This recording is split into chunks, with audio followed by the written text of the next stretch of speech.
Ganda ng drive-thru dito sa may Kawit Cavite McDonald's, oh.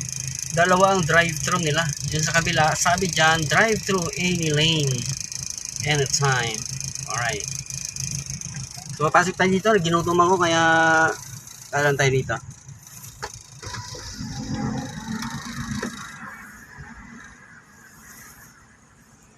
Hi po, welcome to McDonald's drive-thru and order.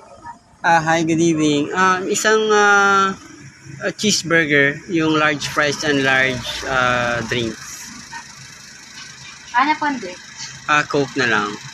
Ano po? Yan lang. Thank you. First pay daw for payment. Thank you. Cheeseburger ang order.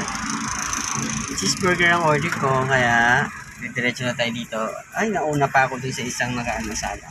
So, dalawang drive-thru nila, no? At least maganda kasi kung nangyari, marami ang nagda-drive-thru. Mas mapabilis kasi dalawa ang lane. Pagkita na tayo, magbabayad na tayo. Maraming salamat sa inyong pagsama sa akin ngayong gabi. So, ngayong araw ay Sunday, August 18, 2024. Alright, so itong ating dinner for tonight is McDonald's. Alright, magbabayad muna tayo. Pay maya ang babayad ko. So, kailangan ko yung cellphone. Kailangan kong mag-end na tayo ngayon mga guys. Alright? So, tayong passenger. Marami tayong candies. Free for passenger. Yan, generally can, equally can for all my passengers. So, magbabayad na tayo. Have a good night everyone. Thank you for watching.